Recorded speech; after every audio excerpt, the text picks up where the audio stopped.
The word of the Lord. The Lord appeared to Solomon in a dream. God said, "Tell me, what should I give you?" Solomon replied, "Your servant stands among your chosen people. They are a great nation that is too numerous to count or number. So give your servant an understanding mind to govern your people, that I may discern between good and evil. For who is able to govern your great people?" 1 Kings 3:4. On the second day of the second month of the 4th year after King David had placed him on the throne of all Israel, Solomon began to build the house of God, the temple of God on Mount Moriah. The temple designs had been given to David by God himself, and then David had given both the plans and much of the material necessary to build and furnish the temple to Solomon. 7 years later, the temple was finished. Put yourself in Solomon's shoes. Before David had died, he had had the plans for the temple, its courts, and its staffing, and the materials. In other words, Solomon had everything he needed to begin right away, but he couldn't. He had to first deal with a problem. He had to vanquish the last of those men who might oppose his rule, and that took time, probably more time than he had expected. And when things don't go the way you expect, doubt can creep in. Solomon needed to hear from God that he was going in the right direction. Christians often find themselves in similar situations. They have in their hearts and minds that they want to serve the Lord. They want to worship Him fully, devoting themselves to loving God and loving their neighbor. But then life happens. They get distracted by enemies like sickness or disappointment or financial struggles.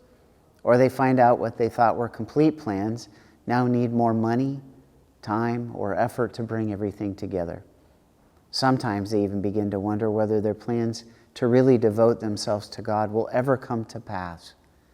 Did their plan ever make sense? When Solomon found himself in this situation, he didn't look inwardly for the answers and affirmation. He went to God. At that time, the altar that Moses had made for the tabernacle was at Gibeon.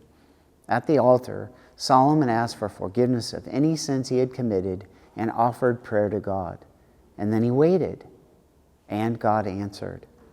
In a dream, God told Solomon to ask for anything, and Solomon requested an understanding mind so that he could discern the difference between good and evil.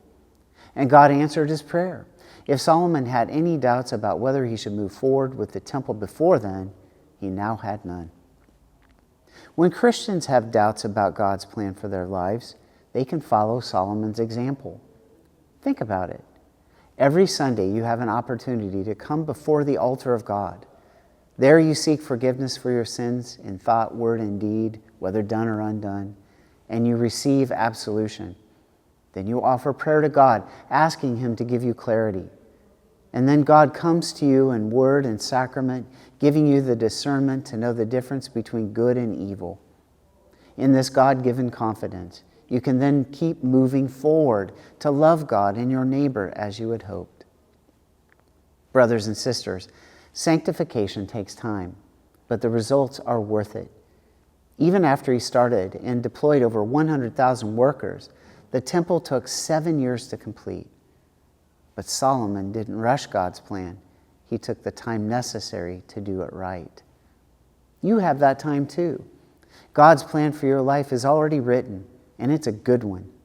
So keep moving forward, even in the midst of temporary struggles, confident that He has given you all that you need to finish all the work He has privileged you to do.